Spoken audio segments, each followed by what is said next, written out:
కణం గురించి మాట్లాడుతున్నాడు. కనిపిస్తుందా? కొంచెం లార్జ్ చేయను. The cell is the structural and functional unit. Cell is the structural and functional unit of living organisms. The study of the cell and its biological function is called cytology or cell biology. జీవుల నిర్మాణాత్మక క్రియాత్మక ప్రమాణం కణం. కణము మరియు దాని జీవక్రియల అధ్యయనాన్ని కణశాస్త్రము అంటున్నాము. కణం గురించి మనం అధ్యయనం చేస్తున్నాం కాబట్టి దాన్ని మనం కణశాస్త్రం అంటున్నాము. ఓకే, జీవానికి ఒక నిర్మాణం ఇస్తుంది, దానితో పాటు క్రియాత్మకమైనటువంటి చర్యలు చేస్తుంది. కాబట్టి అది చేసి ఎవరు చేస్తున్నారు? సెల్ చేస్తుంది. కాబట్టి దాన్ని మనం ఆ స్టడీని మనం కణశాస్త్రం అంటున్నాము. సైటాలజీ ఆర్ సెల్ బయాలజీ అంటాం. ఓకే, ఇది రాసుకోండి. ఈ ఫస్ట్ పాయింట్ రాసుకోండి. ఇంగ్లీష్ మీడియం వాళ్ళు ఇది రాసుకోండి, తెలుగు మీడియం వాళ్ళు ఇది రాసుకోండి. జీవుల నిర్మాణాత్మక క్రియాత్మక ప్రమాణం కణం. కణము మరియు దాని జీవక్రియల అధ్యయనంను కణశాస్త్రం అని అంటారు. ఓకే, తెలుగు మీడియం వాళ్ళేమో తెలుగులో రాసుకోండి, ఇంగ్లీష్ మీడియం వాళ్ళు ఇంగ్లీష్లో రాసుకోండి. SIPC రావాలి అంటే కంపల్సరీ మ్యాథ్స్లో ఎక్స్పర్టైజ్ అవ్వాలి. ఓకే, మ్యాథ్స్కి ఎక్కువ టైం ఇవ్వండి. రోజుకు 2-3 గంటలు. నీకు రాకపోయినా ఈ రోజు నుంచి 1-2 నేర్చుకో, వస్తుంది, చిన్నగైనా వస్తుంది. సరేనా? ఫస్ట్ పాయింట్ అయిపోయింది. ఫస్ట్ పాయింట్ ఏం నేర్చుకున్నాం? సైటాలజీ లేదా సెల్ బయాలజీ అనుకున్నాం. Structural functional unit of the life is called cell. Okay, చాలా చాలా ఇంపార్టెంట్. నెక్స్ట్ 1665లో కార్క్ టిష్యూ లోపల ఏ ట్రీ? క్వార్కస్ సుబేర్ అనే ట్రీలో మన రాబర్ట్ హుక్ అనే సైంటిస్ట్ సెల్ని మొట్టమొదటిగా కనిపెట్టాడు. కణంను మొట్టమొదటిగా రాబర్ట్ హుక్ బ్రిటన్ సైంటిస్టు 1965 సంవత్సరంలో క్వార్కస్ సుబార్ అనే మొక్క బెరడు కణజాలంలో గుర్తించాడు. సో ఎగ్జామ్లో ఏం అడగొచ్చు అంటే క్రోనాలజీ అడగొచ్చు. 1665 కణాన్ని డిస్కవర్ చేసింది ఎవరు? మొదటగా డిస్కవర్ చేసింది ఎవరు అంటే రాబర్ట్ హుక్ అడగొచ్చు. లేదా ఏ చెట్టు అనేది కూడా అడగొచ్చు, క్వార్కస్ సుబేర్. సో ఈ ఒక్క లైన్లో 3 బిట్లు వచ్చే అవకాశాలు ఉన్నాయి. ఓకే, సో 1665 అడగకపోవచ్చులే కానీ కణాన్ని కనిపెట్టినటువంటి శాస్త్రవేత్త ఎవరని అడగొచ్చు, లేదా ఏ చెట్టు నుంచి కనిపెట్టారనే అడగొచ్చు. సో దయచేసి ఆ పాయింట్ రాసుకోండి. నేను ఏదైతే రాసుకోమంటున్నాను అదే రాసుకోండి. అక్కడ చాలా ఉంటాయి, మీరు అవన్నీ రాసుకోవద్దు. నేను చెప్తా ఏది రాసుకోవాలనేది. నేనేం చేశానంటే మార్కెట్లో ఉండేటటువంటి మనకి ప్రీవియస్ ఇయర్ క్వశ్చన్స్ ఉంటాయి కదా, ఆ ప్రీవియస్ ఇయర్ క్వశ్చన్స్ని స్టేట్మెంట్ రూపంలో ఇచ్చి హైలీ ఇంపార్టెంట్ టాపిక్స్ అన్ని పుస్తకాల్లో తీసుకొని మీకు అద్భుతమైనటువంటి నోట్స్ ఇవ్వడం జరుగుతుంది. సో దీన్ని మీరు చాలా సీరియస్గా తీసుకొని ఏ రోజుకి ఆ రోజు చదువుతున్నట్లయితే SIPCతో పాటు మీకు SSC CGL లాంటి ఎగ్జామ్ కూడా పాస్ అయ్యే అవకాశాలు ఉంటాయి. రాబర్ట్ హుక్ అనే అతను మనకి కణాన్ని కనిపెట్టాడు. అది చాలా ఇంపార్టెంట్. నువ్వు ఏది మర్చిపోకపోయినా 1665 గుర్తుంచుకో, రాబర్ట్ హుక్ గుర్తుంచుకో, క్వార్కస్ సుబేర్ గుర్తుంచుకోవాలి. Okay, structural function unit of life అంటే ఏం చెప్పాలి? సెల్ అని చెప్పాలి. Study of cell is called what? Cell biology or cytology. Okay, he called the honeycomb like compartments in a cork as a cellula. Cells అని పిలవడం జరిగాడు. అంటే బెరడులోని తేనె పట్టు లాంటి గదులను కణం అని అన్నాడు, కణజాలం అని అన్నాడు. అర్థమవుతుందా? ఒక్కొక్క సెల్ అన్ని కలిపితే ఏమవుతుంది? హనీ కోంబ్లా కనిపించాయి. అది ఇంపార్టెంట్ కాదు, అది మీకు అవసరం లేదు. సో ఇప్పుడు మనం గమనించినట్లయితే ఈ విధంగా ఒక్కొక్క సెల్ ఈ విధంగా ఎలా కనిపిస్తుంది? నీకు హనీ కోంబ్లా కనిపిస్తుంది అని ఎవరు చెప్పారు? రాబర్ట్ కుక్ చెప్పాడు.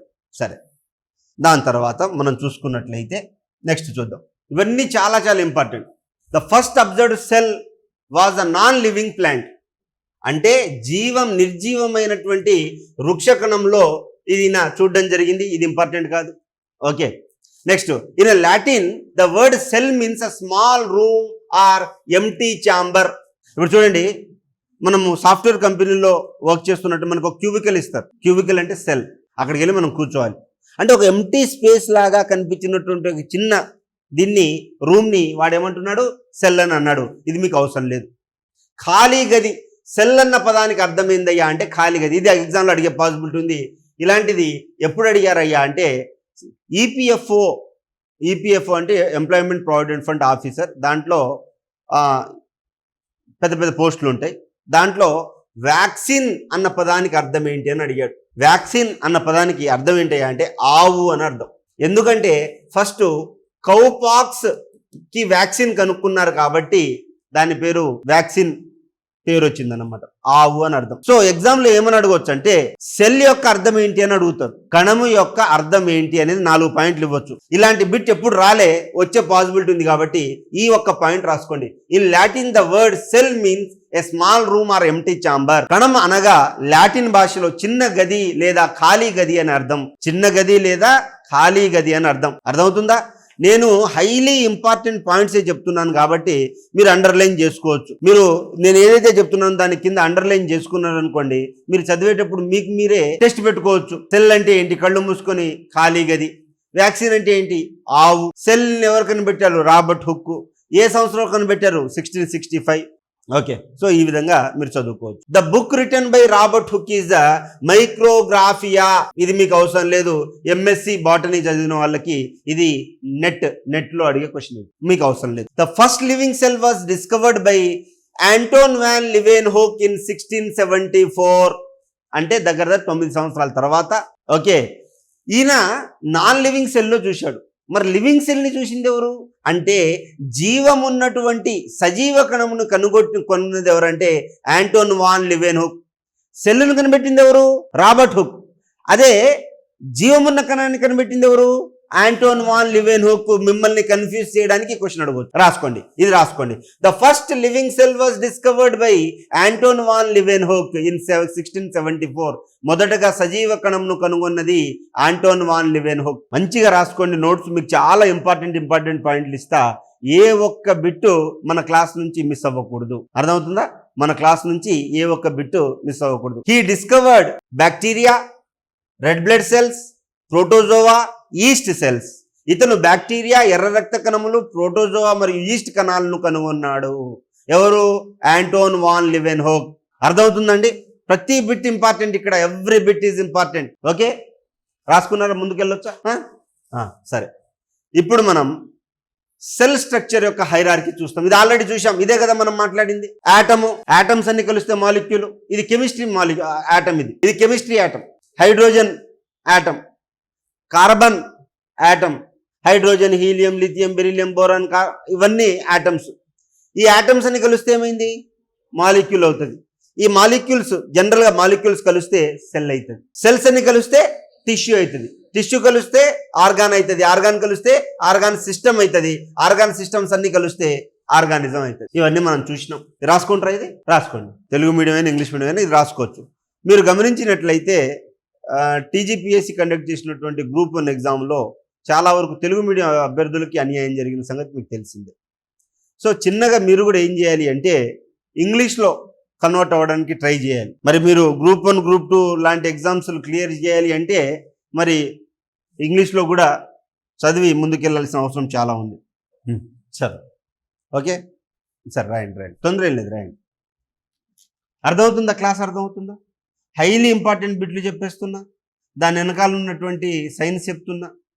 సో నీకు సబ్జెక్ట్ అర్థమవుతుంది అండ్ క్లాస్ ముందుకెళ్తాయి. ఇన్ జనరల్గా ఎస్ఐపిసిలకు చెప్పే వాళ్ళు ఎలా చెప్తారు అంటే వచ్చేస్తారు, కణం వీళ్ళు డిస్కవర్ చేశారు, అది డిస్కవర్ చేశారు అని చెప్పుకుంటూ వెళ్ళిపోతారు. అంటే నీ దగ్గర మార్కెట్లో ఉన్న బుక్కే నీ క్లాస్ నోట్స్లో ఉంటుంది. అట్లా కాదు. మనం చదువుతున్నామంటే పరిపూర్ణంగా చదవాలి. చదివిన కొంచెమైనా సరే పరిపూర్ణంగా చదవాలి.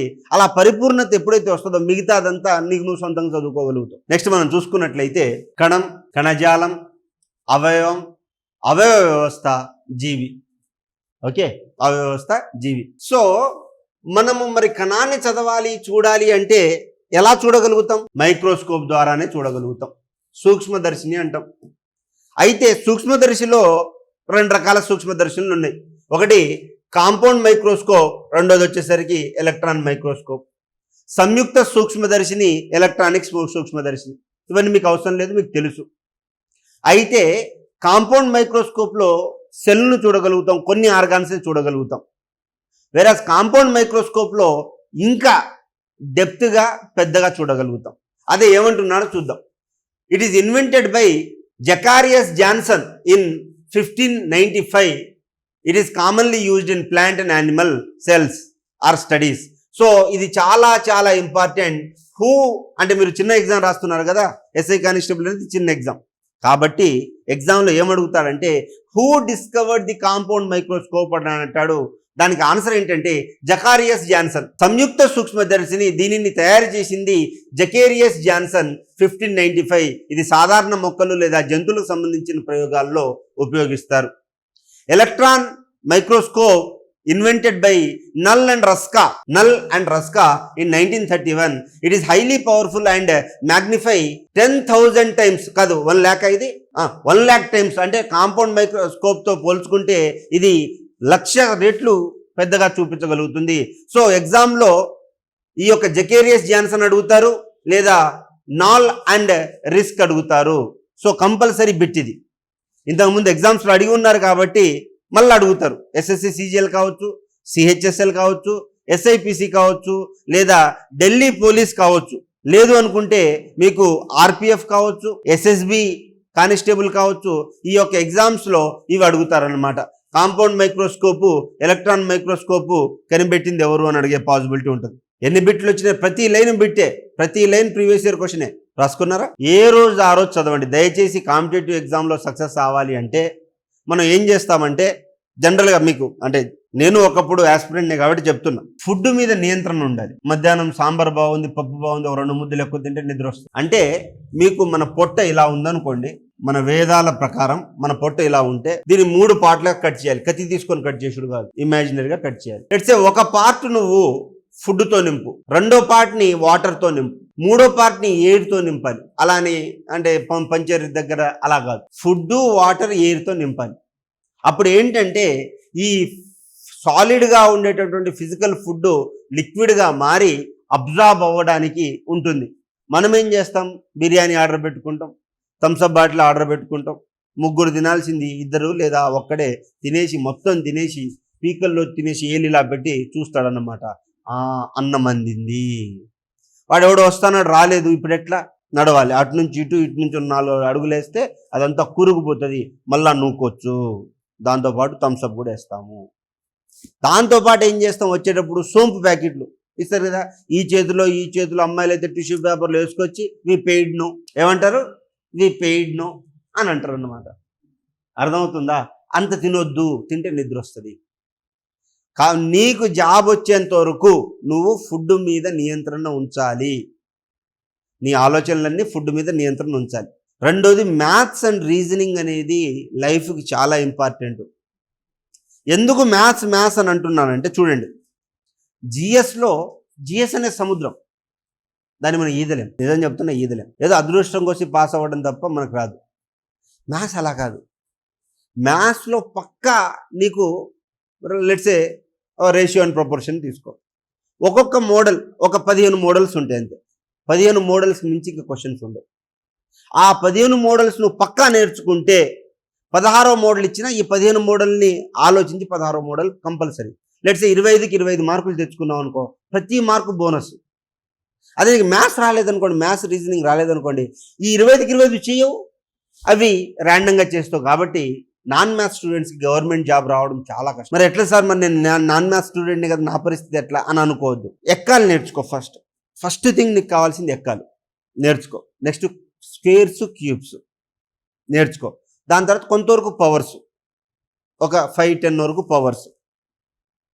దాని తర్వాత మనం చేయాల్సింది పర్సంటేజ్ వాల్యూస్ 1/2, 1/3, 1/4, 1/5 అలా 1/20 వరకు నేర్చుకో.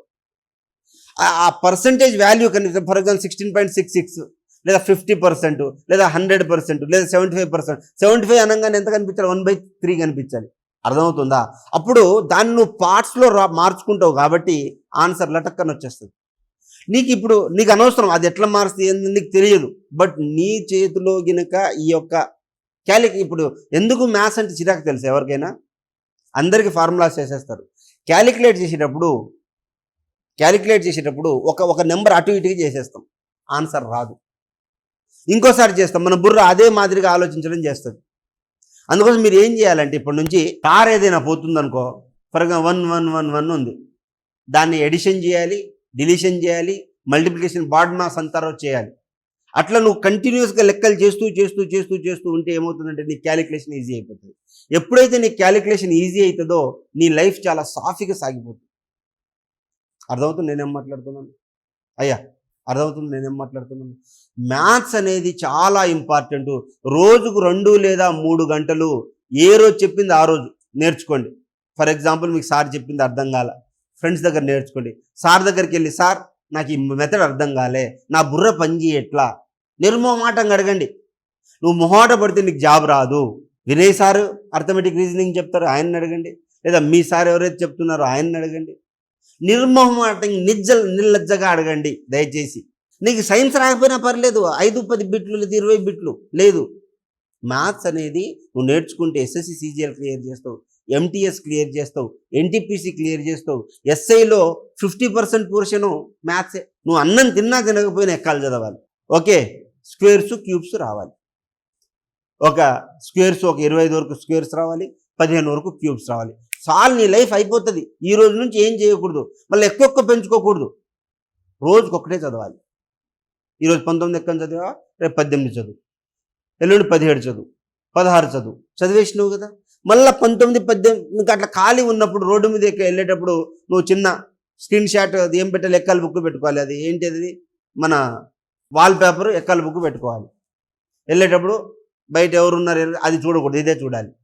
25 లోపల జాబ్ వచ్చేయాలి నీకు. 25 ఇయర్స్ లోపలే నీకు జాబ్ వచ్చేయాలి. 27-28 కల్లా మ్యారేజెస్ అవన్నీ చేసేసుకోవాలి. ఇలా ఉంటేనే లైఫ్ సాఫీగా సాగిపోతుంది. ఫస్ట్ ఒక చిన్న జాబ్ తెచ్చుకోండి, ఆర్థికంగా బలపడతారు. First job important. పేదోడికి జాబ్ ఇంపార్టెంట్. జాబ్ వస్తే ఆర్థిక ఇబ్బందులు ఉండవు, సామాజిక గోల్ ఉండదు. మీ బాబాయ్యో మీ పిన్నో లేకపోతే మీ అత్తో ఎవ్వరు ఏమనరు. సో మీరు ఆ విధంగా చూడండి. నెక్స్ట్ చూడండి, ఎలక్ట్రాన్ మైక్రోస్కోప్ని కనిపెట్టింది ఎవరు? Knoll and Ruska. వెరాజ్ కాంపౌండ్ మైక్రోస్కోప్ని కనిపెట్టింది ఎవరు? జెజేరియన్ జాన్సన్. నెక్స్ట్, ఇది చాలా ఇంపార్టెంట్ అండి, సిసిఎంబి. సిసిఎంబి అంటే తెలుసు మీకు, centre for cellular molecular biology. ఇది ఎగ్జామ్లో అడిగారు, ఆంధ్రాలో అడిగారు. 1977లో cell and their molecular structure చదవడానికి సిసిఎంబిని ఇండియాలో ఎస్టాబ్లిష్ చేశారు. మన దేశంలో కణాలు మరియు అణు నిర్మాణంపై పరిశోధన చేయడం కోసం 1977లో CCMB centre for cellular and molecular biology సంస్థను ఏర్పాటు చేశారు. ఇది ఎక్కడుంది? హబ్సిగూడ, హైదరాబాద్లో ఉంది. తార్నాక నుంచి వెళ్ళేటప్పుడు అక్కడ ఉంటుంది అన్నమాట Habsiguda.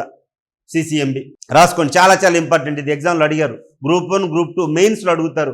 What is the role and responsibility of CCMB అని అంటారు. మన కరోనా మందు వ్యాక్సిన్ కనిపెట్టడానికి సిసిఎంబి దాని యొక్క రోల్ ఉంది. అర్థమవుతుందా? దాని యొక్క రోల్ ఉందన్నమాట. అంటే కరోనా వైరస్ యొక్క నిర్మాణం ఏ విధంగా ఉంది అని ఐసిఎంఆర్కి చెప్పిన సంస్థ ఎవరు? CCMB, centre for cellular and molecular biology. Okay, next మూడోది ultra microscope, developed by Richard Adolf Zsigmondy and Henry Siedentopf. So ఇది అంత ఇంపార్టెంట్ కాదు, బట్ అల్ట్రా మైక్రోస్కోప్ కూడా ఉంది అని చెప్పేసి మీరు చూసుకోండి. ఓకే, 3 రకాల మైక్రోస్కోప్లు ఉన్నాయి. ఒకటేంటి కాంపౌండ్ మైక్రోస్కోప్, రెండోది ఎలక్ట్రాన్ మైక్రోస్కోప్, మూడోది అల్ట్రా మైక్రోస్కోప్. ఓకే, అంటే ఇంకా జూమ్ చేసి చూపిస్తుంది. అంటే మీరు ఈగ సినిమా చూస్తే దాని కాళ్ళకి మెట్టలు పట్టీలు వేస్తారు చూడు, అదంతా కాంపౌండ్ మైక్రోస్కోప్ లో చేయొచ్చు.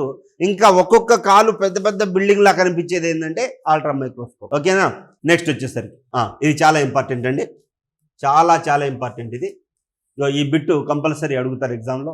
మరి ఒక కణం ఉంటుందబ్బా, ఆ కణంలో ఉన్నటువంటి పార్ట్స్ మనకు కనిపించాలంటే డై వేయాలి, కలర్ వేయాలి. ఆ కలర్ పేరు ఏంటి సార్ అయ్యా అంటే హెమాటాక్సిలిన్.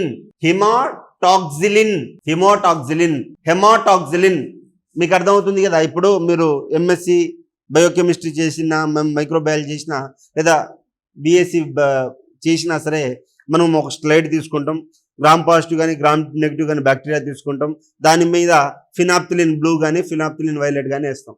వేసినప్పుడు ఏంటంటే మనము ట్యాప్ వాటర్ కింద పెట్టినప్పుడు అది మనకి బ్లూ కలర్ కానీ రెడ్ కలర్ కానీ కనిపిస్తుంది. అర్థమవుతుందా? సో ఆ విధంగా కణంలో ఉండేటటువంటి ప్రతి ఒక్క భాగం కనిపించాలంటే ఏం వాడతారు అని అడుగుతాడు. హెమాటాక్సిలిన్ కంపల్సరీ క్వశ్చన్ ఇది, ఇంతవరకు అడగలేదు, అడిగే పాసిబిలిటీ ఉంది. చాలా చాలా ఇంపార్టెంట్. మీకు నేను చాలా బిట్లు, ఇన్ని బిట్లు ఇవ్వాల్సిన అవసరం లేదు. ఇది గ్రూప్ 2 స్థాయి ప్రిపరేషన్ అన్నమాట. అర్థమవుతుందా? ఓకే. ఇప్పుడు సెల్ రిలేటెడ్ థియరీస్ ఇవి మీకు అవసరం లేదు, బట్ ఒక్కసారి అర్థం చేసుకోవడానికి ప్రయత్నం చేయండి. ఓకే. సో కణ సంబంధిత సిద్ధాంతాలు, సెల్ రిలేటెడ్ థియరీస్, కణ సిద్ధాంతం, cell theory or cell doctrine 1838లో తీసుకురావడం జరిగింది. దీన్ని ప్రతిపాదించింది మారియస్ జాకబ్ ప్లిడన్ అనే అతను మొక్కలపై అండ్ థియోడర్ స్వాల్ జంతువులపై చేయడం జరిగింది. చాలా చాలా ఇంపార్టెంట్, ఇది రాసుకోండి. Proposed by Matthias Schleiden and Theodor Schwann. దీన్నే షిల్డన్ షావన్ థియరీ అని అంటాం. ఎంఎస్సి బిఎస్సి మైక్రోబయాలజీ చేసిన వాళ్ళకి తెలుస్తుంది. చాలా చాలా ఇంపార్టెంట్. కణ సిద్ధాంతాన్ని తీసుకొచ్చింది ఎవరు అని అడుగుతారు. చాలా ఇంపార్టెంట్, ఇది రాసుకోండి. ఇది మీకు సిఏపిఎఫ్ కమాండెంట్లో అడిగే క్వశ్చన్ ఇది, లేదా సెంట్రల్ లెవెల్ ఎగ్జామినేషన్లో, ఇప్పుడు ఎస్ఎస్సి సిజిఎల్లో కూడా ఈ క్వశ్చన్ అడుగుతారు. మీరు ఆ బుక్ ఉంటుంది కదా, ఏదో అరిహంత్ బుక్, ఆ బుక్లో ఈ బిట్ ఉంటుంది. చాలా చాలా ఇంపార్టెంట్. కణ సిద్ధాంతం సెల్ థియరీని ప్రపోజ్ చేసింది, సెల్ డాక్ట్రిన్ ప్రపోజ్ చేసింది అంటే మాథియాస్ కెల్డన్ అండ్ థియోడర్ షావన్. చాలా చాలా ఇంపార్టెంట్. ఏ రోజు ఆ రోజు చదవాలండి. మీరు ఒక్కరోజు ఏ రోజు ఆ రోజు చదవకపోయినా సరే ఇవన్నీ అక్యుములేట్ అయిపోయి మీరు తర్వాత సఫర్ అవ్వాల్సిన పరిస్థితి ఏర్పడుతుంది. సరేనా? ఓకే. సో వీళ్ళిద్దరు ఏమంటున్నారు, కెల్డన్ షావన్ ఏమంటున్నారంటే, మీకు ఫస్టే చెప్పా, ప్రతి జీవిలో కణాలు ఉంటాయి, కణాలు కొన్ని ఉత్పత్తి చేస్తాయి. ఇప్పుడు నా నోట్లో ఉండేటటువంటి సెల్ టిష్యూ ఏం ప్రొడ్యూస్ చేసింది? సలైవా, ఉమ్ము. నా కంట్లో ఉండే టిష్యూస్ ఏం ప్రొడ్యూస్ చేసింది? నీరు. అలా ప్రతి జీవి కణాలు మరి వాటి ఉత్పత్తులచే నిర్మించబడింది, అంతే కదా. నా బోన్ ఉంది, బోన్లో ఉన్న బోన్ మ్యారో ఉంది, ఏం తయారు చేసింది? బ్లడ్ తయారు చేసింది. అర్థమవుతుందా? ఇప్పుడు నా పొట్టు ఉంది, పెప్సిన్ కావచ్చు, ట్రెప్సిన్ కావచ్చు, లేదా గ్యాస్ట్రిక్ జ్యూసెస్ కావచ్చు, అమైలేజ్, ఏదైనా సరే ఎవరు ప్రొడ్యూస్ చేశారు? పొట్ట. అది ప్రొడక్షన్ ఆపితే నువ్వు చచ్చిపోతావు. అర్థమవుతుందా? అదే చెప్తున్నారు. కణం జీవి యొక్క నిర్మాణాత్మక క్రియాత్మక ప్రమాణంగా పరిగణించబడుతుంది. Structural and functional unit of this life అని చెప్పింది ఎవరంటే వీరిద్దరే. ఈ సిద్ధాంతం కణ నిర్మాణం లేని వైరస్ను వర్తించదు. సో ఈ యొక్క వైరస్ కి కణ నిర్మాణం ఉండదు. Virus doesn't have a cell structure, it has only the genetic material. Virus కి ఒక స్ట్రక్చర్ ఉండదు, అందుకోసం స్ట్రక్చరల్ అండ్ ఫంక్షన్ యూనిట్ అని మనం చెప్పలేం. సో ఈ యొక్క ఎగ్జామ్లో ఈ క్వశ్చన్ అడగవచ్చు, సెల్ థియరీ వర్తించినటువంటి జీవి ఏంటి అని అడుగుతాడు. అది రాసుకోవచ్చు కదా. ఇప్పుడు మీకు తల బాగానే ఊపుతారు, దాని తర్వాత కష్టం. ఈ పాయింట్ రాసుకోండి. ఈ సిద్ధాంతం కణ నిర్మాణం లేని వైరస్లకు వర్తించదు. ఈ పాయింట్ ఇంపార్టెంట్. ఈ సిద్ధాంతము కణ నిర్మాణం లేని వైరస్లకు వర్తించదు. ఫస్ట్ థియరీ అయిపోయింది, సెకండ్ థియరీ పోదామా? సో ఇప్పటిదాకా చెప్పింది రివిజన్ చేసుకుందామా? ఎందుకంటే 5 నిమిషాలే ఉంది కాబట్టి రివిజన్ చేయకపోతే ఇబ్బంది పడతాం. సరే, ఇప్పటిదాకా ఏమేమి నేర్చుకున్నాం చూసుకుంటూ చెప్పండి, చూసుకోకుండా వద్దు. ఇప్పుడు నాకేం తెలియదు, మీరే టీచర్లు, నేనే స్టూడెంట్. ఓకే, ఇప్పటిదాకా మనం ఏమేమి నేర్చుకున్నాం? 19 ఎక్కం వచ్చింది కదా, ఒకసారి చెప్పు. 19 ఎక్కం చెప్పు. ప్రోక్యారియాటిక్ సెల్, యూక్యారియాటిక్ సెల్ నేర్చుకున్నాం. ప్రోక్యారియాటిక్ సెల్ అంటే ఏంటి? తెలుగులో అది అవయవం లేని కణం అని చెప్పొచ్చు. లేదు అనుకుంటే దాని యొక్క జెనెటిక్ మెటీరియల్ చుట్టూ ఎన్వలప్ లేదు, లేదా ఏకకణ జీవులను పూర్వకణ జీవులను అనొచ్చు. ఆ ఏకకణ జీవుల్లో మళ్ళీ పూర్వకణ జీవి ఉంటుంది, అది మన అమీబా. ఓకే, అలాంటి బ్యాక్టీరియా అలాంటి. సరే, ఇంకా యూక్యారియాటిక్ సెల్. దాని తర్వాత ఏం నేర్చుకున్నాం? కణాన్ని కనుగొన్నది రాబర్ట్ హుక్. ఓకే, కణం అనేది లాటిన్ భాష. కణం అన్న పదానికి అర్థం ఏంటి? ఖాళీ గది అని అర్థం. Very good. ఇంగ్లీష్ వాళ్ళు మీరు చెప్పరా? చెప్పాలి, మీరు కూడా చెప్పాలి. చూసి చదవద్దు, ఆ పాయింట్ని తీసుకొని నీకు ఏమర్థమైంది అది చెప్పు. Study of cell is cytology. ఇంకా జీవ కణాన్ని కనుగొన్నది, సజీవ కణాన్ని కనుగొన్నది ఎవరు? Antony van Leeuwenhoek. ఓకే, తర్వాత సెల్ హైరార్కీ చెప్పు. ఏంటి? Cell, tissue, organ system, organism. Very good. ఇంకా దాని తర్వాత ultra microscope. Very good. Plants and animal సెల్ని చూడడానికి పనికి చేస్తుంది. ఓకే, ఇంకా సిసిఎంబి అంటే ఏంటి? ఫుల్ ఫామ్ ఏంటి? సిసిఎంబి అంటే centre for cellular and molecular biology. Centre for cellular and molecular. ఎక్కడుంది అది? హైదరాబాద్లో ఉంది. ఓకే, మన హబ్సిగూడ అని మీకు చెప్పాలే కానీ ఎగ్జామ్లో హబ్సిగూడ అడగడు. హైదరాబాద్ అంటాడు. మీరు ఇక్కడే ఉన్నారు కాబట్టి హబ్సి కూడా తెలుసు మీకు. ఏదో ఆదిలాబాద్లో ఉన్న పిల్లాడికి ఎట్లా తెలుస్తుంది హబ్సి కూడా తెలియదు కదా. అది నెక్స్ట్ హిమటో టిష్యూ కాదు, సెల్లులో ఉండేటటువంటి సెల్ ఆర్గానల్స్ని చూడడానికి ఓకే, కణజాలాన్ని చూడడానికి హెమటోసైలిన్ని వాడుతున్నాము. ఓకే, ఇంకా సెల్ థియరీని ఎవరు ఇచ్చారు? సెల్ థియరీ ఇచ్చింది ఎవరు? ఇదేం చెప్తుంది? ఈ థియరీ ఏం చెప్తుంది? It does not apply on virus. ఎందుకు వైరస్ మీద ఎందుకు అప్లై కాదు? దాని మీద స్ట్రక్చర్ లేదు కాబట్టి. ఓకేనా? సరే అమ్మా, కలుద్దాం. 10 వరకే కదా క్లాస్. నేను చాలా పంక్చువల్ ఉంటానండి. దయచేసి నేను 8:30 అంటే 8:30కి 8:25కి వచ్చి కూర్చుంటా క్లాస్లో. దయచేసి మీరు కూడా, నా పేరు గణేష్, నేను క్లాస్కి వచ్చానంటే నా షెడ్యూల్ మీకు కనిపించిందంటే సారు టైం పిచ్చోడు. మీరు కూడా దయచేసి, నేను 8:25కి వస్తా కాబట్టి కొంచెం నా మీద గౌరవం ఉండాలి కాబట్టి మీరు ఒక 2 నిమిషాలు ముందు ఉండండి. ఓకేనా? టీచర్ అనేవాడు last to come first to go ఉండాలి. ఓకే, నాది ఎలా ఉంటుందని last to come last to గోలా ఉంటుంది. సరే, first to come last to go. Okay, so దయచేసి నా యందు దయ ఉంచి మీరు టైంకి రాగలరని మనవి. దానివల్ల మీకు ఒక 5 నిమిషాలు 10 నిమిషాలు మీ లైఫ్లో సేవ్ అవుతుంది. నాకు కూడా మీకు సేవ చేయడానికి ఒక 10 నిమిషాలు ఎక్కువ పెరుగుతుంది. సరేనా? Thank you so much.